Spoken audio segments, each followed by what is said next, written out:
First ever factory outlet Mukunda jewellery కేపీహెచ్పి కొత్తపేట్ ఖమ్మం సోమాజిగూడ హన్మకొండ. నమస్తే రమగారు. నమస్తే జయ. రమగారు, సుబ్రహ్మణ్య షష్ఠి మనం ఎప్పుడు మాట్లాడుకున్నట్లు ఏమనుకుంటాను. ఈ మధ్యకాలంలో వింటున్నాం రమగారు, అందరూ చెప్తా ఉన్నారు సుబ్రహ్మణ్య షష్ఠి యొక్క విశిష్టత కూడాను. సరే, ఒక్కసారి మీరు కూడా చెప్తే అసలు మనం అందరం చేసుకుంటామా? జనరల్గా చేస్తారు కొంతమంది. కొందరి ఇళ్లలో సుబ్బారాయ షష్ఠి అని రాస్తారు. సుబ్బారాయుడు అంటే సుబ్రహ్మణ్యేశ్వరుడు. కొన్ని కుటుంబాల్లో చేస్తారు, కొన్ని ప్రాంతాల్లో చేస్తారు. ఈ షష్ఠి పూజా విధానం ఎక్కువగా తమిళనాట కనపడుతుంది. కంద షష్ఠి అది చేస్తారు, స్కంద షష్ఠి అంటారు. వాళ్ళకి ఎక్కువ మురుగన్ పూజా విధానం మనకంటే వాళ్ళకి ఎక్కువ కదా, చాలా ఎక్కువ. మనం ఎక్కువగా పోసే పాలు ఇవి. ఇక్కడ మనం చవితి నాడు పాలు పోసుకుంటాం. నాగపంచమికి శ్రావణ మాసంలో పోస్తారు ఇంకొంతమంది. అవును, నాగపంచమి, నాగుల చవితి. ఈ సుబ్రహ్మణ్య షష్ఠి నాగ సంబంధమైందే అయినప్పటికీ ప్రత్యేకంగా సుబ్రహ్మణ్య ఆరాధన కోసం చెప్పబడింది అనమాట.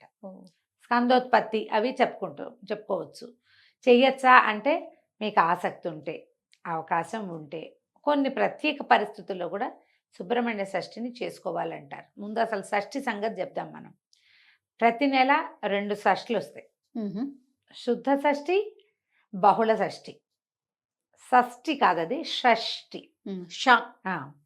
ఈ షష్ఠిలో సుబ్రహ్మణ్య ఆరాధన చేయాలని చెప్తారు. సాధారణంగా శుద్ధ షష్ఠే ఉపయోగపడుతుంది దీనికి. ప్రతి నెల కూడా షష్ఠి నాడు మనం పూజ చేసుకోవచ్చు. షష్ఠి పూజ చేయటం అంటే కుమారస్వామిది బాలకుమారస్వామి అంటాడు కదా, బాలసుబ్రహ్మణ్యం, చిన్న పిల్లవాడి ముఖంతో ఉన్న బాలసుబ్రహ్మణ్యాన్ని పెట్టుకోవటం. తర్వాత సంతానం లేని వాళ్ళు ఎక్కువగా, తర్వాత జాతకంలో కేతువు యొక్క ప్రభావం అధికంగా ఉన్నవాళ్ళు, వివాహం ఆలస్యం అయ్యేవాళ్ళు, వీళ్ళకి ఈ స్కంద షష్ఠి పూజా విధానాలు చెప్తారు ఎక్కువగా. సుబ్రహ్మణ్య ఆరాధన చేస్తే కదలీ వంద్య, కాకవంద్యాది దోషాలు పోతాయని చెప్తారు. ఇప్పుడు మన అరటి చెట్టుకి ఒకటే గేలేస్తుంది, తర్వాత ఇంకేం కాయదు అది. అవును, చెట్టు తీసేస్తాం. కాకి కూడా వంధ్యత ఉంటుంది, ఒకసారి గుడ్లు పెడుతుంది అంటారు. ఏమో మరి అలాంటిగా విన్నా నేను, అవునో కాదో అయితే నాకు తెలీదు. కానీ అలాంటి వంధ్యాదోషాలు అంటే గొడ్డుతనం తగ్గిపోతుంది అనమాట, పోతుంది. సంతానం కలక్కపోవటం అనే సమస్య తీరిపోతుంది, ఆడకైనా మొక్కైనా స్కంద పూజా విధానం చేస్తే. తమిళనాట విరివిగా చేస్తారు. ఆర్పడై వీడు అంటారు. 6 సుబ్రహ్మణ్య క్షేత్రాలని విశేషంగా దర్శిస్తారు. ఈ సుబ్బరాయ షష్ఠికి అసలు వాళ్ళకి దేవాలయాల్లో ఖాళీయే ఉండదు. మన దగ్గర కూడా షష్ఠి పూజా విధానం ఉంది. నేను కూడా చేశాను షష్ఠి పూజ. ఈ షష్ఠి పూజకి నాకు చెప్పబడింది ఏంటంటే, షష్ఠి ఆదివారం వచ్చిన రోజున సెలెక్ట్ చేసుకోండి అన్నారు. షష్ఠి ఆదివారం సంవత్సరంలో కొన్నిసార్లు వస్తుంది. వాళ్ళ మొదలుపెట్టి తర్వాత ప్రతి ఆదివారము పూజ చేసుకోమన్నారు. 6 ఆదివారాలు పూజ చేసుకున్నాం మేము. అదేంటి, పాము పడగ తీసుకొచ్చుకొని ఆ పడగకి పూజ, సుబ్రహ్మణ్య ఆరాధనే. సుబ్రహ్మణ్య స్తోత్రాలు అవి దొరుకుతాయి కదా. తర్వాత కరావలంబ స్తోత్రం దొరుకుతుంది. కరెక్ట్గా మనం గోత్రనామాలతోటి ఇది చెప్పుకొని, సంతానం కావాలని చెప్పుకొని పూజ చేసుకోవటం. 6 వారాలు పూర్తయ్యాక చివరి వారం 6వ వారం నాడు, 5 వారాలు ఇంట్లో చేసుకోవటం, 6వ వారం ఆదివారం నాడు ఈ పడగను తీసుకెళ్ళి దేవాలయంలో ఇచ్చేసేయటం. ఆ రోజు అక్కడ పాలు పోసుకొని అక్కడ పూజ చేసుకోవటం. నేను చేశాను జయ. ఇది నాకు బోధ ఉంది. మా మామయ్య ఒక ఆయన చెప్పారు ఇది చెయ్యమని. ఎలా అనిపించింది రమ్మగారు? మరి ఎలా అనిపించింది అంటే, నాకు 2 అబ్బాయిలు ఉన్నారు. పెళ్ళైన కొత్తలో మొదట 3 సంవత్సరాలు 2 ఏళ్ల పాటు కొంచెం ప్రెగ్నెన్సీ ఇష్యూస్ ఉన్నాయి నాకు. అప్పుడు కొంచెం జాతకంలో నాగదోషం ఉందని మా మామయ్య, మేము సుందరబాబు మామయ్య అంటాం, కాలం చేశారు. కానీ చాలా మంచి మనిషి, కరెక్ట్గా చెప్పేవారు జాతకం. కొన్ని విషయాలు మాత్రం ఆయనే మా అమ్మకి చెప్పారు, నాగదోషం ఉంది, సంతానం కొంచెం కష్టం అవ్వచ్చు, అది కనపడుతోంది, మిస్క్యారేజెస్ లాగా కూడా ఉండేది. అందుకని దీన్ని ఇలా దానికి రామేశ్వరంలో కనుక నాగప్రతిష్ఠ చేస్తే ఇది పోతుంది అని. అంత పెద్దవి చేయలేరు, ఏదైనా చిన్నది చెప్పమంటే అప్పుడు ఆయన ఒక నాగపడగ తెచ్చుకోండి, 6 వారాలు పూజ చేయాలి దీనికి. 6వ వారం మోపిదేవిలో ఇచ్చేయమన్నారు. కృష్ణా జిల్లా మోపిదేవి ఉంది కదా, 6వ వారం మోపిదేవి వెళ్ళి పాము పడగని సర్పాన్ని అక్కడ ఇచ్చేసాం. ఆ రోజు అక్కడే పాలు పోసాం, పుట్ట ఉంటుంది లోపల, పాలు పోసాం. అక్కడ ఏదో అర్చన చేయించుకుని వచ్చాం. తర్వాత కన్సీవ్ అయ్యాను. సో రెండోసారి అబ్బాయికి పిల్లల మధ్యలో కూడా నాకు మిస్క్యారేజెస్ ఉన్నాయి. ఈ విషయం నిజానికి వెరీ పర్సనల్ మ్యాటర్. ఇది ఏ సందర్భంలో ఇది చేస్తారో చెప్పడం కోసమే ఇది నేను చెప్తున్నా. నేను కూడా చేశాను. నిజానికి ఇది ఎక్కువగా తమిళనాడులో చేసే పద్ధతి. జాతకంలో ఏదైనా ఇలాంటి నాగదోషాలు అలాంటివి ఉంటే తప్పకుండా సుబ్రహ్మణ్య ఆరాధన చేయాల్సిన విధి. స్కంద జననం అని ఒక ఘట్టం ఉంది రామాయణంలో. స్కందుడు ఎట్లా జన్మించాడు, సుబ్రహ్మణ్యుడు కుమారస్వామి ఎట్లా పుట్టాడు, ఆ కథ చాలా విశేషంగా ఉంటుంది. వాల్మీకి రామాయణంలో స్కంద జననం అయినా పారాయణ చేసుకోవచ్చు, దానికి తెలుగు అర్థం దొరుకుతుంది, అదైనా చదువుకోవచ్చు. ఇలా పడగ తీసుకొచ్చి పూజ చేసుకోవచ్చు. వెండి పడగ తెచ్చుకోవటం, పాలు పోసి అటుపై పూజ చేసుకోవటం. వారం రోజులు రోజువారీ మామూలుగా చిన్న పూజ దీపం పెట్టుకుంటాం సరిపోతుంది. ఈ ఆదివారం నాడు తెల్లటి పువ్వులతోటి అర్చించమని మాత్రం చెప్పారు ప్రత్యేకంగా. మిగిలినదంతా మేము మామూలుగానే చేసుకునేవాళ్ళం. అంతే అంతే మామూలు పూజ. ఈ తెల్లని పువ్వులతోటి అర్చన చేయమని చెప్తారు. 6వ రోజు ఇప్పుడు మన సమీపంలో ఎక్కడైనా స్కంద దేవాలయాలు ఉన్నాయి, సుబ్రహ్మణ్య దేవాలయాలు, సుబ్రహ్మణ్య స్వామి వెలిసిన దేవాలయాలు ఉంటే అక్కడ ఎక్కడైనా కూడా మనం ఈ 6 వారం చేసుకోవచ్చు, పూజ చేసుకోవచ్చు.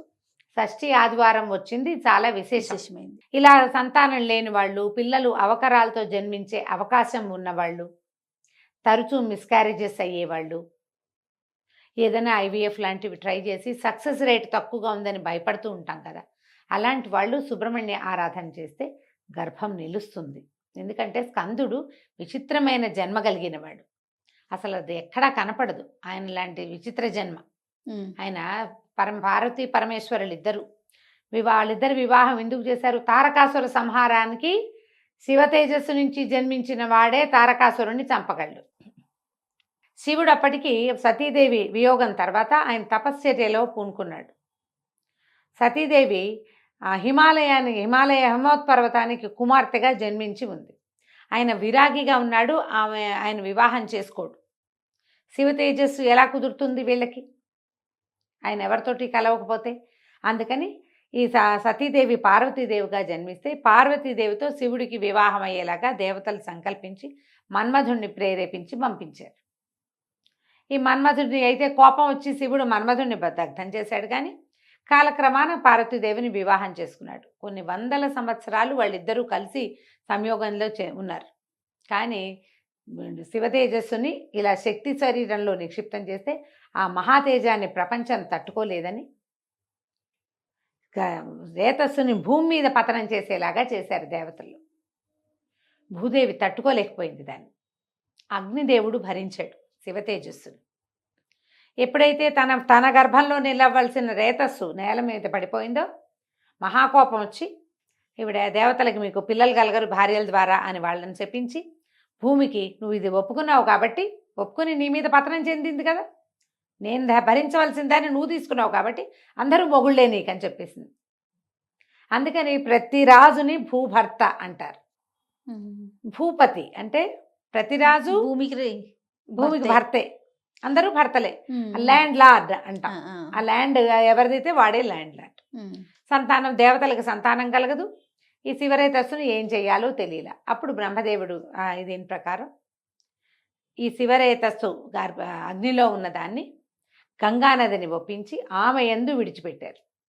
ఎక్కడి నుంచి వచ్చింది శివరేతస్సు? ఆయన నుంచి పతనమయ్యి ముందు భూమి మీద, తర్వాత అగ్నిలోకి, అగ్నిలోంచి గంగానదిలోకి. ఆ గంగ కూడా భరించలేకపోయింది.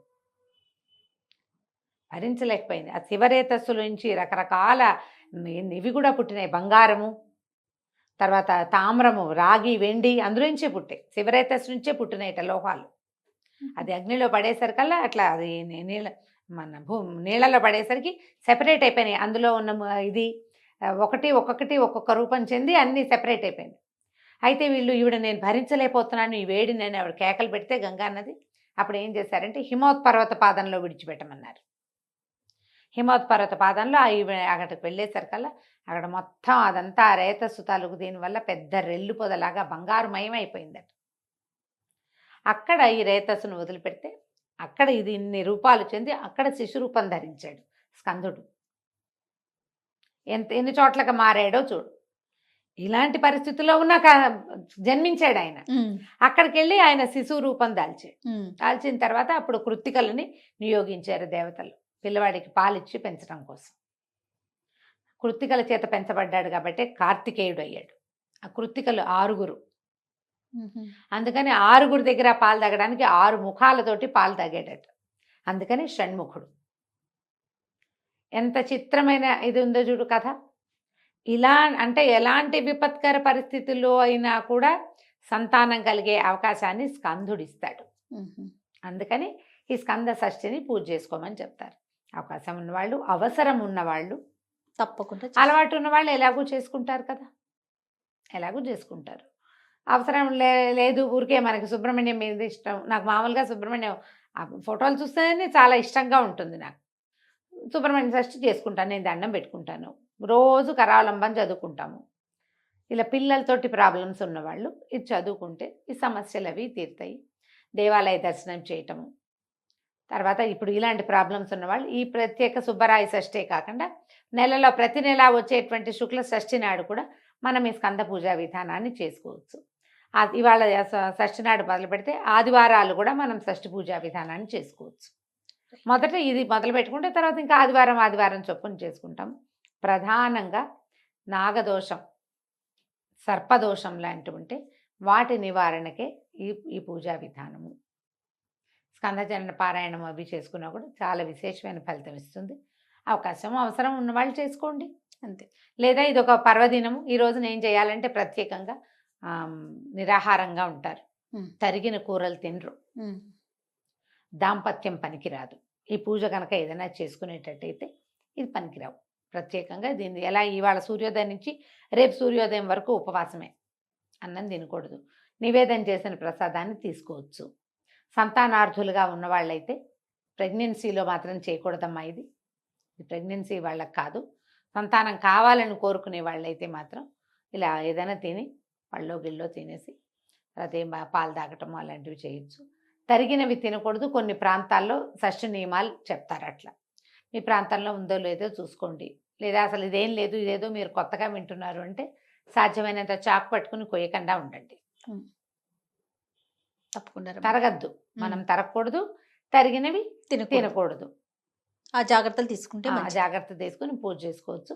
అవకాశం ఉన్న వాళ్ళు చేసుకోవచ్చు. తప్పకుండా అండి. నమస్తే. నమస్తే.